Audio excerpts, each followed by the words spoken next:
A pregação do Evangelho é a marca de uma igreja fiel às Escrituras.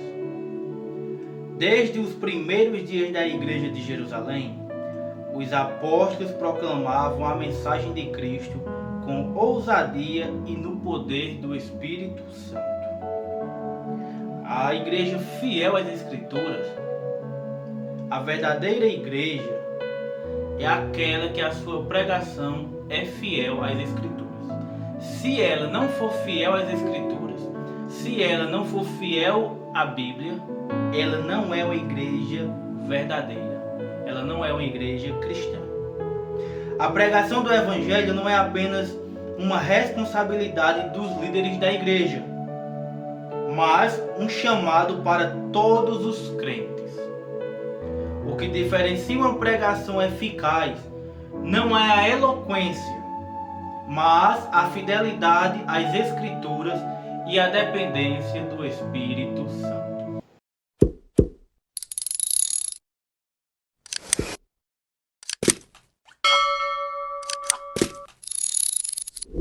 Queridos, a paz do Senhor. Hoje nós iremos para a nossa terceira lição, que tem por tema uma igreja fiel à pregação do Evangelho. A palavra-chave da nossa lição é pregação. E nós temos de entender que há uma diferença entre pregação e ensino. Por quê? Porque a pregação ela convence e salva. O ensino ele dá o conhecimento e transforma. Então, pregar é diferente de ensinar. O nosso textuário está lá em Atos capítulo 3 e o versículo 12, que diz assim: E quando Pedro viu isto, disse ao povo: Varões israelitas, por que vos maravilhais disto? Ou por que olhais tanto para nós, como se por nossa própria virtude ou santidade fizéssemos andar este homem? Aqui tem algo interessante. Aqui Pedro em nenhum momento disse que era ele que estava fazendo ou que fez o milagre. Ao contrário, Pedro questiona aqueles homens que estavam lá. Por que vocês estão olhando para a gente? Vocês acham que foi pela nossa própria virtude, pelo nosso próprio poder, ou pela nossa própria santidade que esse homem foi curado? Não. Ele foi curado por Jesus de Nazareno. Jesus o Nazareno. Jesus de Nazaré. Pedro reconhece que quem fez o milagre não foi ele nem João, mas foi Jesus. A verdade prática. A verdadeira pregação bíblica consiste em dar testemunho de Cristo no poder do Espírito Santo. Eu anotei aqui.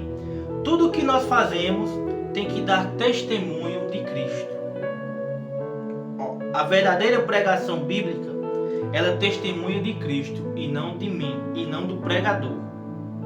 E nós temos que entender que tudo que nós fazemos deve testemunhar a Cristo e deve glorificar a Deus. Eu gosto sempre de usar esse texto, que Paulo disse em 1 Coríntios capítulo 10, versículo 31. Quer comais, quer bebais, quer façais qualquer outra coisa, fazei tudo para a glória de Deus. Então, tudo que nós fazemos é para testemunhar a Cristo, é para glorificar a Deus.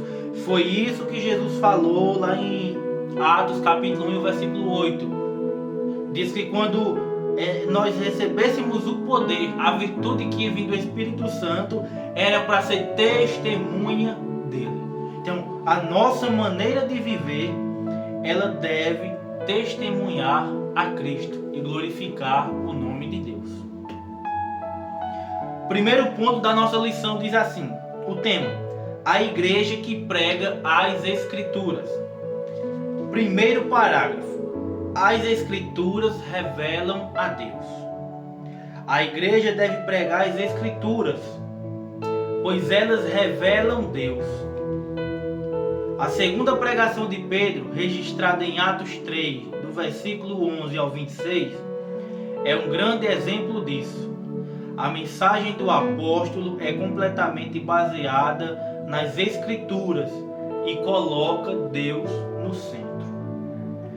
Qual o maior problema de muitos pregadores, de muitos pastores? É que hoje o centro da mensagem não é mais Jesus. O centro da mensagem é qualquer outra coisa. O centro da mensagem é Ele, é a vida dele, é o que Ele faz no dia a dia, é os milagres que Deus usou Ele, só que Ele não glorifica a Deus por esses milagres quando testemunha.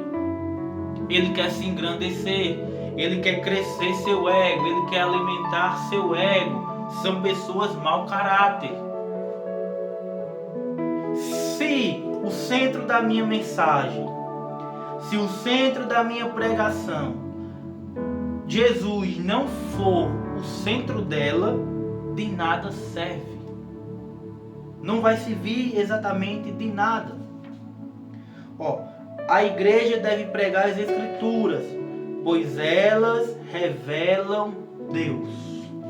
Como é que eu quero que a pessoa conheça mais a Deus se eu não prego as Escrituras, se eu não sou fiel à Bíblia, já que a Bíblia revela Deus? Foi isso que Pedro fez. Pedro e João curou aquele homem. Foi um instrumento de cura para aquele homem.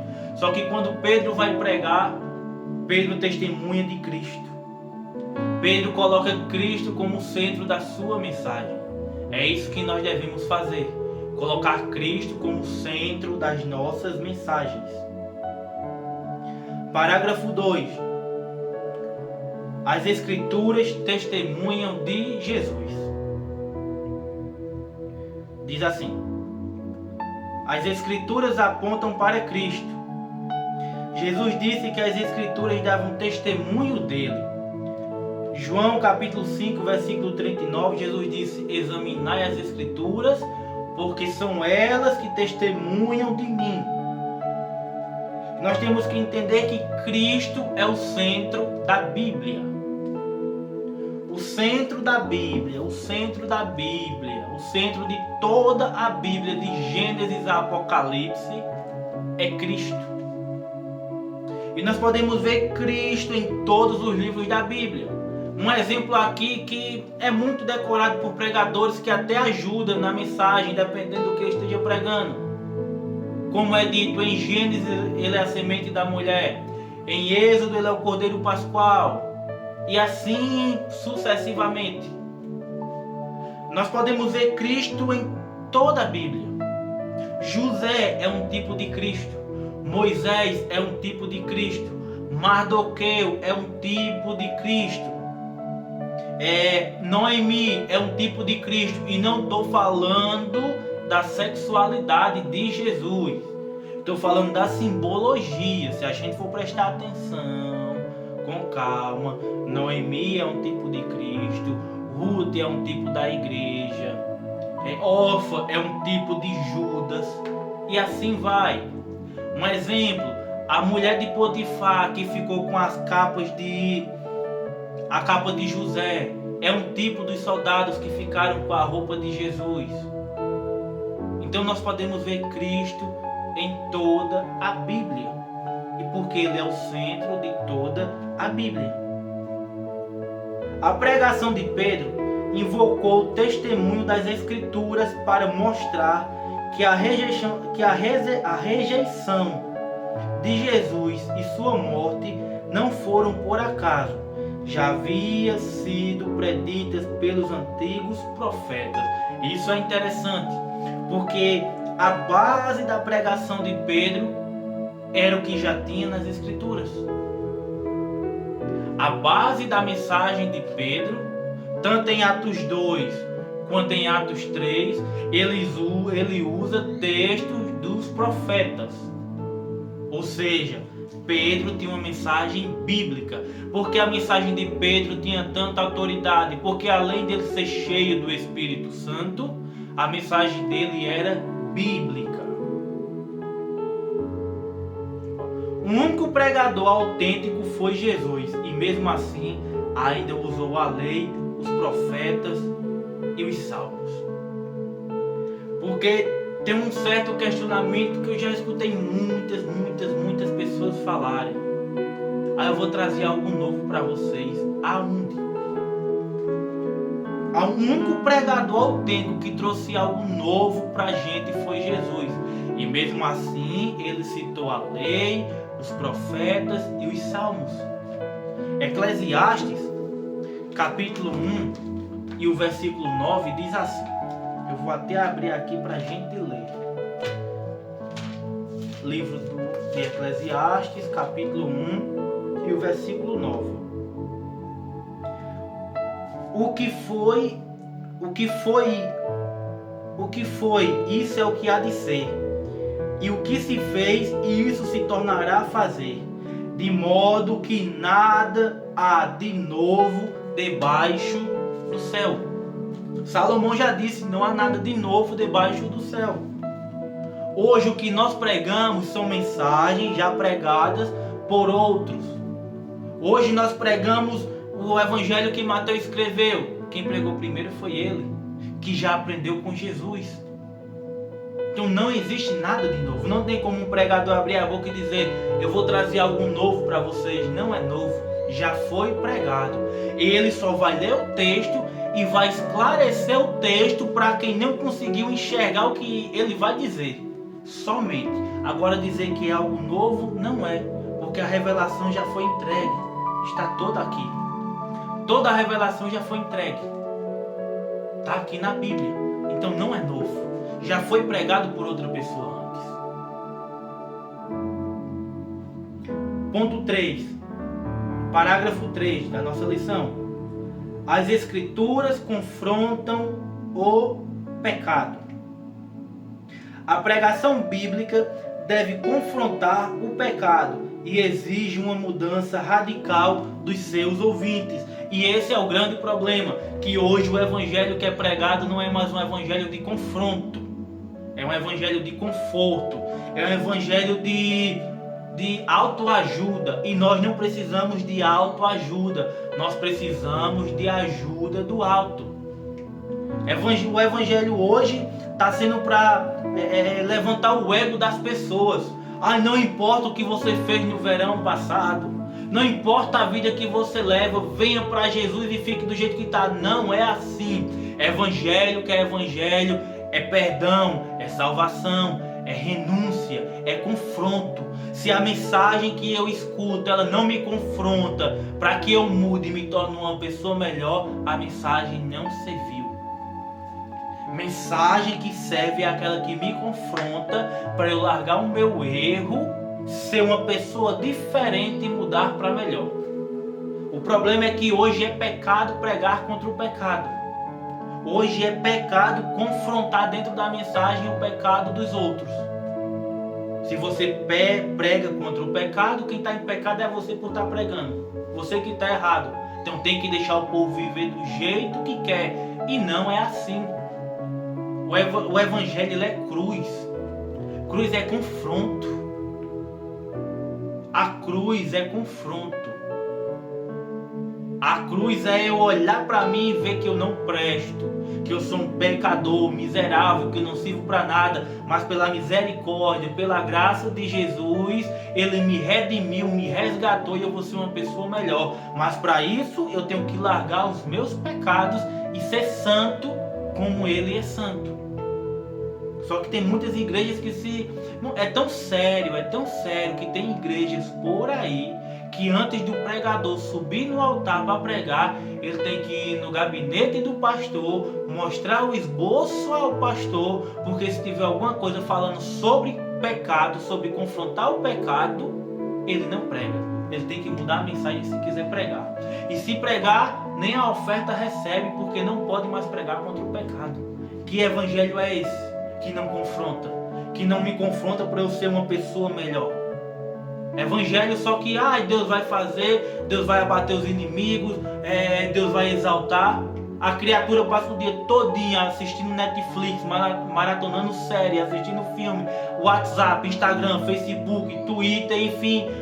Passa o dia, não lê a Bíblia, não ora, não se consagra, não jejua, não faz nada, não tem uma vida de consagração. Aí chega na igreja e Deus vai dar vitória. Que Deus é esse? Que dá vitória a quem não tem relacionamento com Ele. Que dá vitória a quem não tem vida santa. Aí chega um monte de responsável no altar pregando, levanta a mão para receber que Deus vai dar vitória. Deus não vai dar vitória. Se eu vivo uma vida errada, vivo em pecado, Deus não vai me dar vitória. Que evangelho é esse? Que eu vivo de todo jeito e Deus vai me abençoar. O evangelho, ele confronta o pecado. Ponto 2 da nossa lição diz assim: a igreja que prega no poder do Espírito. Primeiro parágrafo: o Espírito capacita o mensageiro. Não podemos nos esquecer de que Pedro estava cheio do Espírito Santo quando pregou a mensagem registrada em Atos 3. E aqui tem um grande problema. Tem um sério problema nisso aqui. Porque tem muitos que abrem a boca para dizer que não precisa estudar. Porque o Espírito Santo vai capacitar. Porque o Espírito Santo vai dar as palavras que vai ser falada. E isso é errado. Lucas capítulo 12, versículo 11 e 12 diz assim. Lucas capítulo 12, versículo 11 e 12. E quando vos conduzirem às sinagogas, aos magistrados e potestades, não estejais solícitos de como ou do que haver de responder, nem do que haver de dizer, porque na mesma hora vos ensinará o Espírito Santo o que vos convenha falar. Aí o povo pega esse texto para dizer, não precisa estudar que o Espírito Santo revela na hora. É mentira. Texto sem contexto é pretexto para ensinar heresia. E isso é uma heresia. Quando Jesus falou isso, Jesus falou em a pessoa ser preso por pregar o Evangelho. Quando for se defender, não se preocupe que o Espírito Santo vai ensinar você o que você vai falar. Agora, Jesus nunca mandou a pessoa não se preparar. Por quê? Deus vai fazer de acordo com a nossa capacidade. Deus vai dar uma igreja de 1000 pessoas para você pastorear se você tem capacidade para isso? O que é que vai ser da sua vida? O que é que vai ser daquelas ovelhas? Quer ver? Mateus capítulo 13 diz assim. Mateus 13, do 3 ao 9. Eu acho que é especialmente o versículo 9.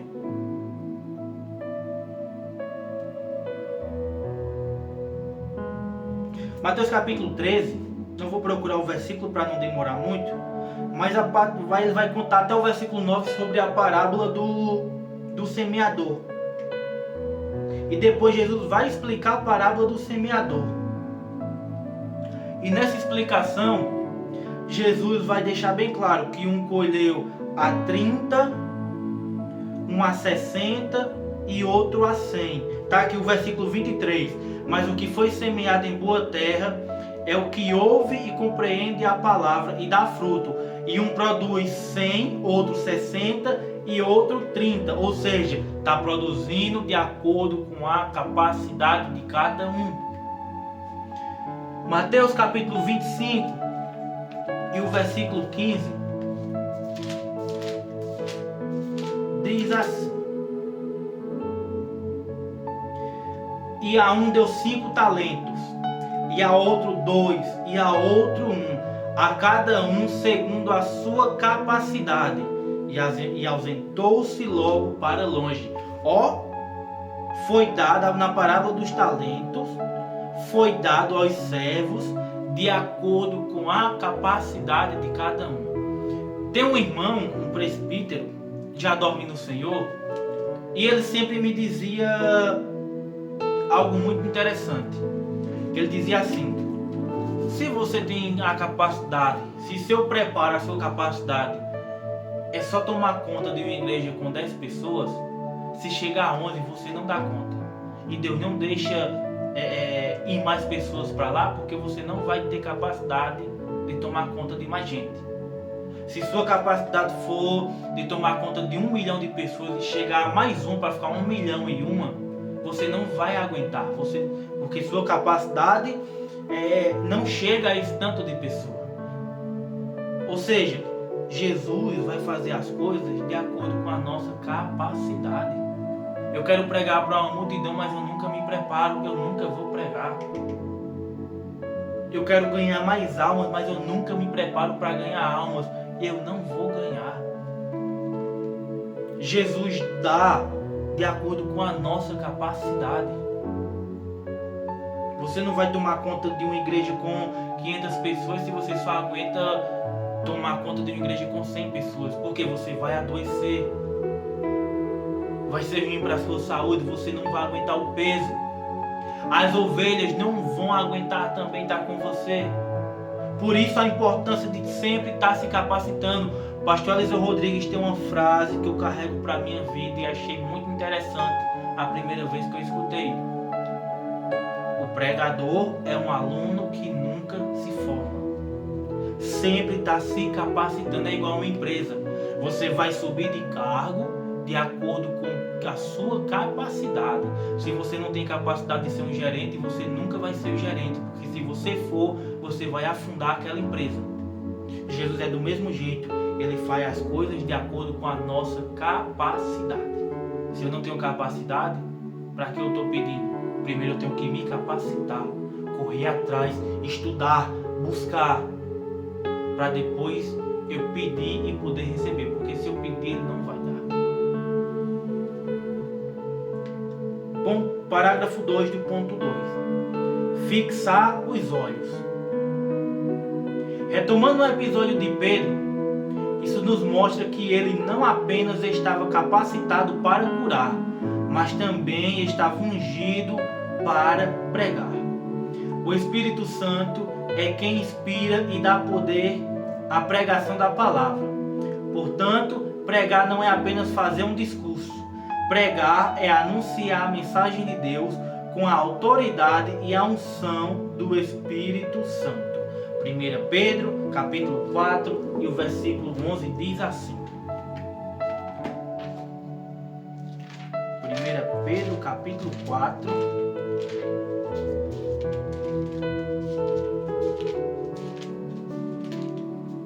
e o versículo 11. Se alguém fala, fale segundo as palavras de Deus. Se alguém administrar, administre segundo o poder que Deus dá, para que em tudo seja glorificado, para que em tudo Deus seja glorificado por Jesus Cristo, a quem pertence a glória e o poder para todo sempre. Amém. Tem uma tradução que vai dizer assim: se alguém prega, que pregue segundo a palavra de Deus. Ou seja, a nossa pregação, para ela ter autoridade, ela tem que ser bíblica. É interessante aqui que o pastor José Gonçalves ele diz assim, que Pedro tinha capacidade para curar e era ungido para pregar. O que é ungido? O que é unção? A unção é uma autoridade divina para falar em nome daquele que ungiu. E isso acontecia no Antigo Testamento. Quando Deus levantava um profeta, Deus dava àquele profeta a autoridade de falar em nome de Deus, porque Deus tinha ungido ele para falar a mensagem de Deus. Pedro foi ungido para falar, testemunhar sobre Jesus. Então nós somos ungidos para testemunhar sobre Jesus. Pedro tinha capacidade para curar e estava ungido para pregar. Por isso que a gente pode ver que a pregação de Pedro era baseada nas Escrituras. A cura não foi maior que a pregação, pois a cura resolveu um problema imediato, mas a pregação um problema eterno. Pedro foi usado para curar, mas ele pregou a palavra. Porque a cura daquele homem resolveu aquele problema de imediato, mas e a eternidade dele, como é que ia ficar? E a eternidade daqueles que viram a cura, que viram aquele homem curado, como é que ia ficar? Então, a pregação foi mais importante do que a cura. Mas Pedro era capacitado para curar e era ungido para pregar. O Espírito Santo é quem inspira e dá poder à pregação da palavra. Portanto, pregar não é apenas fazer um discurso. Pregar é anunciar a mensagem de Deus com a autoridade, a unção do Espírito Santo. Pregar não é só fazer um discurso, e quem capacita é o Espírito Santo. Pregar é anunciar a mensagem de Deus com autoridade. Eu conheci um homem que tirou muita gente da igreja porque ninguém gostava quando ele pregava nem ensinava. Ele só fazia gritar. Do início ao fim, desde quando ele pegava o microfone ao final da pregação, ele só gritava. E falava coisa com coisa. Era uma pregação que não era bíblica. E misturava uma coisa com outra. É tão sério que eu vi ele dando um estudo uma vez que o tema era o pecado e suas consequências. A pergunta é, ele falou alguma coisa do tema da lição? Não. Era na revista. Era o pecado e as suas consequências. Em vez de ele falar sobre isso, ele começou a gritar e foi falar de salvação, falar que Deus curava, falar em milagre e esqueceu do tema da lição. E depois ele olhou e disse: irmãos, eu não sei porque eu estou falando isso, mas Deus sabe, porque não se preparou. Pregando coisa com coisa. E pregar não é só um discurso. Eu não posso chegar, abrir minha Bíblia, ler um versículo e fazer do jeito que eu quero, não. A pregação é algo sério. O ensino é algo sério. Não pode ser de qualquer jeito. Eu não estou pregando sobre uma pessoa qualquer. Eu não estou ensinando sobre uma pessoa qualquer.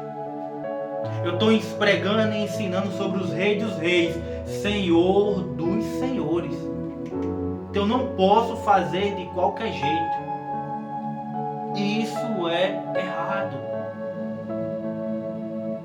Como nós estamos agindo quando vamos pregar, quando vamos ensinar? Estamos pregando e ensinando Bíblia? Porque isso é sério. Isso é muito sério. Porque a importância, voltando só um pouquinho, a importância de se capacitar. Aqui, vamos voltar aqui para o parágrafo 1 do ponto 2. Bem rapidinho. Eu conheci um pastor que é complicado ouvir as pregações dele e os ensinos. Por quê? Porque ele interpreta do jeito que ele quer. Quer ver um exemplo?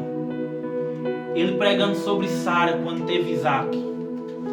Quando Sara foi mãe, colocou o nome do filho Isaac, assim como Deus ordenou. Isaac significa riso. E Sara disse: quem diria que eu, velho, iria amamentar e dar um filho a Abraão?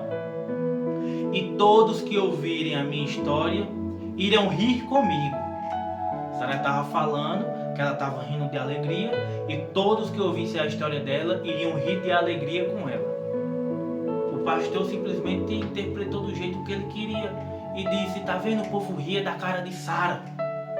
E não se importa se o povo está rindo da sua cara quando você recebe o seu milagre. Deixe rir, Deus deu um milagre a você. Não tem nada a ver com isso. Pregou, foi ensinar uma vez lá em Marcos 10:45, se eu não me engano, quando Jesus disse: o Filho do Homem não veio para ser servido, mas veio para servir. Leu o texto umas 3 vezes desse jeito, bem explicado.